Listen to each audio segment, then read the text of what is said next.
বিসমিল্লাহির রহমানির রহিম। আসসালামু আলাইকুম ওয়া রাহমাতুল্লাহি ওয়া বারাকাতুহু। সম্মানিত ভিউয়ার্স ভাই ও বোনেরা, আজ থেকে শুরু হলো আরেকটি নতুন টিউটোরিয়াল সিরিজ। আর এটি হচ্ছে মাইক্রোসফট এক্সেলের ফর্মুলা ট্যাব, ডাটা ট্যাব, যতগুলো ফাংশন রয়েছে সবগুলো আমরা স্টেপ বাই স্টেপ এক্সপ্লেন করব। তো বন্ধুরা, আমরা এই কোর্সটিতে মূলত শিখব ফর্মুলা ট্যাবের ফিনান্সিয়ালের ভিতরে যতগুলো ফাংশন রয়েছে। এখানে সর্বমোট আমাদের 54টি ফাংশন রয়েছে। এই 54টি ফাংশন স্টেপ বাই স্টেপ আলোচনা করব। তো আমি এর আগে যে টিউটোরিয়ালগুলো করে দিয়েছিলাম এক্সেলের, সেটা হচ্ছে প্রত্যেকটা ফাংশন থেকে 2টা বা 3টা করে ফাংশন শুধু দেখাই দিয়েছিলাম। তো আপনারা অনেকেই রিকোয়েস্ট করেছেন যে ভাইয়া প্রতিটি ফাংশন আপনি এক্সপ্লেন করে দিয়েন যাতে আমাদের বোঝার সুবিধা হয়। তো এই জন্য আপনাদের সুবিধার জন্য আমি প্রতিটা ফাংশন স্টেপ বাই স্টেপ আলোচনা করে দিব। তো যাদের প্রয়োজন আপনারা অবশ্যই প্রতিটি টিউটোরিয়াল স্টেপ বাই স্টেপ দেখবেন। আশা করি অনেক কিছু শিখতে পারবেন, অনেক কিছু জানতে পারবেন ইনশাল্লাহ। কারণ আপনারা যদি ইউটিউবে সার্চ করেন বাংলাতে এই ধরনের টিউটোরিয়াল আপনারা একটাও পাবেন না। আমি এটা আপনাকে গ্যারান্টি দিতে পারি যে আপনি একটাও এই ধরনের টিউটোরিয়াল পাবেন না, যেভাবে আমি প্রত্যেকটা টিউটোরিয়াল সাজে আপনাদেরকে বোঝানোর চেষ্টা করি। তো চলুন কথা না বলে আজকে আমরা আলোচনা করব ফিনান্সিয়াল ফাংশনের প্রথম যে দুটি ফাংশন রয়েছে অ্যাসারেন্ট এবং অ্যাসারেন্ট এম। এই দুটি কী কাজ বা এই দুটি কীভাবে কাজ করে তার এ টু জেড জানবো।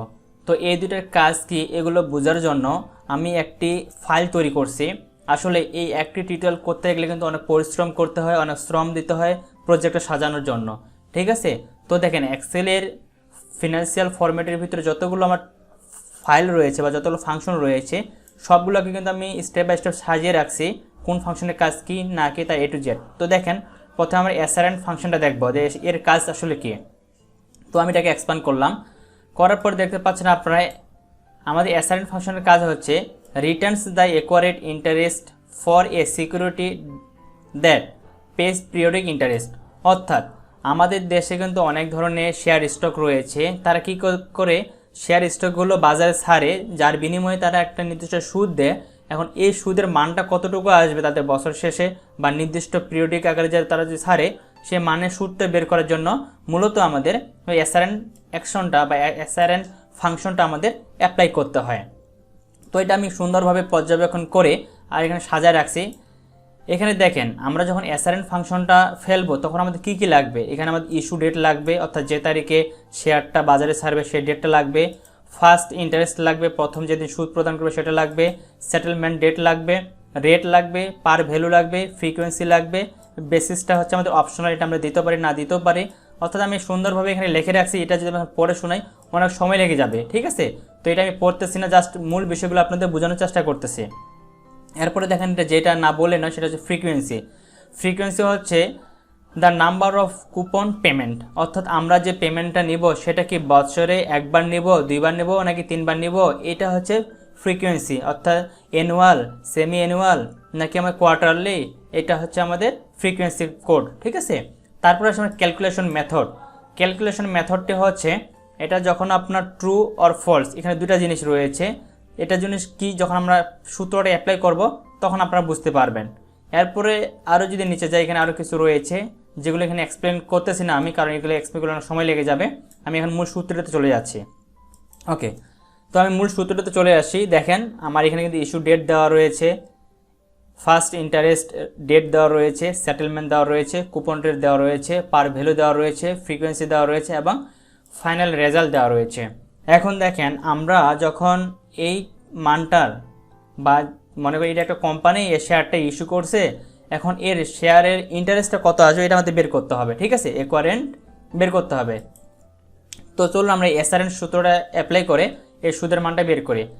এটা করার জন্য প্রথমে আমরা যে কাজটি করব, কিবোর্ড থেকে ইকুয়াল সাইন দেব, দেওয়ার পর টাইপ করব অ্যাসারেন্ট ACC। দেখেন আমি শুধু ACC টাইপ করছি, অটোমেটিক্যালি এখানে অ্যাসারেন্ট চলে আসে। এখানে ডাবল ক্লিক করলাম, কোডটা চলে আসলো। তারপরে দেখেন প্রথমে কি আছে আমাদের এখানে ইস্যু কি, ইস্যু হচ্ছে আমরা যে তারিখে শেয়ারটি বাজারে ছাড়ছে সেটা। তো দেখেন আমার এই ইস্যু হচ্ছে কি কলাম নাম্বার হচ্ছে A এবং রো নাম্বার হচ্ছে 4। তাহলে আমি যদি এখানে টাইপ করে দিই A4 তাও হবে, অথবা আমি যদি এখানে সিলেক্ট করে দিলে দেখেন A4 চলে আসছে। তারপর আমি কিবোর্ড থেকে একটা কমা লাগাবো, কমা লাগার পর এরপরে এখানে আমাদের চলে আসে কি ফার্স্ট ইন্টারেস্ট। দেখেন আমাদের ফার্স্ট ইন্টারেস্ট ডেট কিন্তু দেওয়া রয়েছে, ঠিক আছে। তো এর কলামটা কত, বি কলামের রো নাম্বার হচ্ছে 4, আমি এটা সিলেক্ট করে দিলাম, আবার কমা লাগাবো। এরপরে হচ্ছে সেটেলমেন্ট সিলেক্ট করে দিলাম, আবার কমা লাগাবো।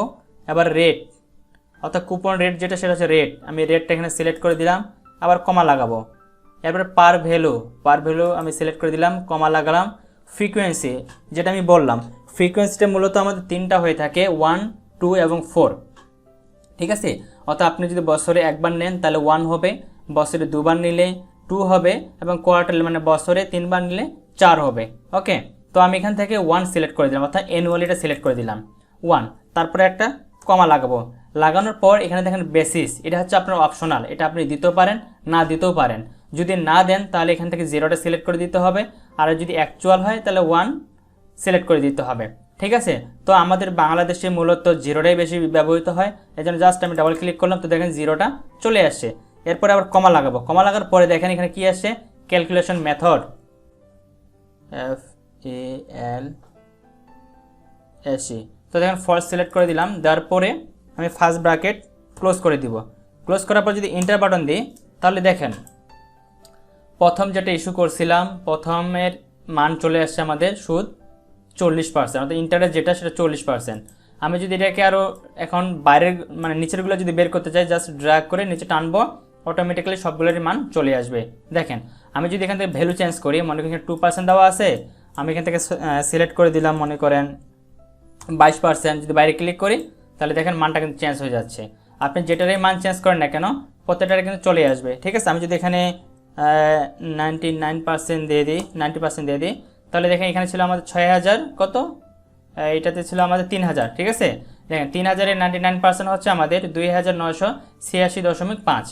তো এইভাবে আপনার কুপন রেটের উপর নির্ভর করবে, আপনাদের এখানে অ্যামাউন্টের উপর নির্ভর করবে, সব কিছু নির্ভর করার পরে আপনার এখানে ফাইনাল রেজাল্টটা আসবে, তো ACCRINT-এ কতটুকু সুদ আপনি পাবেন বা ইন্টারেস্ট আপনি পাবেন। এবার আসি আমরা ACCRINT-M, এই ফাংশনটা কি। এই ফাংশনটা আমি বোঝানোর জন্য আবার এখানে চলে যাচ্ছে মাইক্রোসফট ওয়ার্ডে, এটাও আমি এখানে সাজানো গোছানোভাবে রাখছি, এখান থেকে জাস্ট বোঝাবো আপনাদের। তো এইটাকে আমি এখান থেকে এক্সপ্যান্ড করলাম। দেখেন এটা কি বলছে এখানে, Returns the acquired interest for a security that's pay interest at maturity. অর্থাৎ আমাদের যখন যে শেয়ারটা বাজারে ছাড়বো বা যে কোম্পানির বাজারে শেয়ার ছাড়বে, তখন তাদের মেয়াদ উত্তীর্ণ যখন হবে তখন শুধুমাত্র তারা এই ইন্টারেস্টটা পাবে, এর আগে কিন্তু পাবে না, বা ইন্টারেস্টটা তারা প্রদান করবে, ঠিক আছে। যখন এই অঙ্কের ভিতরে আমাদের এই জিনিসটা থাকবে তখন আমাদের এই সূত্রটা ফেলতে হবে। আর যখন আমাদের পিরিয়ডিক হবে, আমি এখানে আবার দেখাচ্ছি, যখন আমাদের পিরিয়ডিক হবে, দেখেন এখানে কিন্তু দেওয়া আছে পিরিয়ডিক ইন্টারেস্ট, জাস্ট এইটুকু পার্থক্য, এখানে পিরিয়ডিক ইন্টারেস্ট তাহলে আমাদের হবে ACCRINT।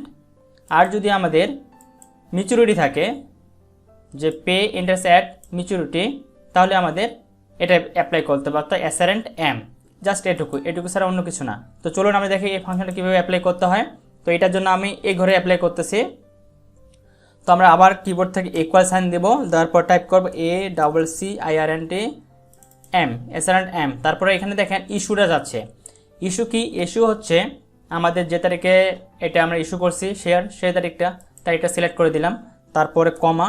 এবার দেখেন এখানে কিন্তু সেটেলমেন্ট চাচ্ছে, এখানে কিন্তু আবার আমাদের ফার্স্ট ইন্টারেস্ট রেট চাবে না, এখানে শুধুমাত্র সেটেলমেন্টটা চাবে, এটা আপনার মাথায় রাখতে হবে, এবং এখানে আপনার শো করাবে, আপনার এখান থেকে দেখে নিতে পারেন। তো সেটেলমেন্ট কি, সেটেলমেন্ট আমি সিলেক্ট করে দিলাম এখানে, তারপরে কমা লাগাবো। এরপরে দেখেন রেট, কুপন রেট যেটা আমি সিলেক্ট করে দিলাম, এরপরে আছে আমাদের পার ভ্যালু সিলেক্ট করে দিলাম, কমা বেসিস, এখান থেকে আমি 0 দিয়ে দিলাম। দেওয়ার পর জাস্ট আমি কিবোর্ড থেকে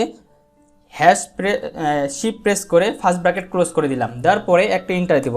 ইন্টার দিলে দেখেন আমার মান কিন্তু চলে আসছে। এখন জাস্ট ড্র্যাগ করে নিচে নিয়ে আসবো, দেখেন আমাদের মানের কিন্তু কোনো পার্থক্য হলো না, শুধু হালকা একটু পার্থক্য হয়েছে। আপনারা যদি একটু লক্ষ্য করেন তাহলে দেখলে বুঝতে পারবেন যে কি পার্থক্য হয়েছে, ঠিক আছে। দেখেন এখানে আমাদের দশমিকের পর 4টা সংখ্যা আসছে, কিন্তু এখানে দশমিকের পর অনেকগুলো সংখ্যা আসছে, জাস্ট এটুকু পার্থক্য, এটুকু ছাড়া কোনো পার্থক্য আসে নাই। আমরা যখন ফার্স্ট ইনস্টলমেন্ট নিয়ে কাজ করছি ACCRINT-এ তখন আমাদের এই মানটা আসে, আর যখন আমরা ACCRINT-M-এ বাৎসরিক নিয়ে কাজ করছি তখন আমাদের এটা কাজ করছে, ঠিক আছে। তো আশা করি আপনারা ACCRINT এবং ACCRINT-M ফাংশন দুটির কাজ স্টেপ বাই স্টেপ আমি যেভাবে বুঝালাম বুঝতে পেরেছেন। তারপরে যদি আপনাদের কোনো জায়গায় বুঝতে কোনো ধরনের সমস্যা থেকে থাকে অবশ্যই সেটা আপনারা আমাকে কমেন্ট বক্সে কমেন্ট করে জানাবেন, আমি বিষয়গুলো পরবর্তীতে আবার ক্লিয়ার করে বুঝিয়ে দেওয়ার চেষ্টা করবো ইনশাল্লাহ। আর আমার এখানে যে মাইক্রোসফট ফাইলটি রয়েছে এটা যদি আমি এইভাবে পরে শোনাই আপনাদের বা পরে বুঝাই তাহলে আপনারা অনেক সময় লেগে যাবে, অত সময় দেওয়া যাবে না। ঠিক আছে, আপনারা যদি কেউ এই ফাইলটা নিতে চান আমার সাথে যোগাযোগ করতে পারেন, আমার ফোন নাম্বার দেওয়া থাকবে। আসলে একটা ফাইল তৈরি করতে কিন্তু অনেক সময় লেগে যায়, অনেক কষ্ট হয়, এটার বিনিময়ে আপনাকে কিছু পে করতে হবে, তাহলে আপনারা এই ফাইলটি পেয়ে যাবেন। ঠিক আছে, তাহলে আপনারা খুব সহজে কিন্তু নিজেরা দেখে দেখে সব কিছু এখান থেকে বুঝতে পারবেন। তো সবাই ভালো থাকবেন, সুস্থ থাকবেন, দেখা হবে নেক্সট পরবর্তী কোনো ভিডিওতে। আল্লাহ হাফেজ।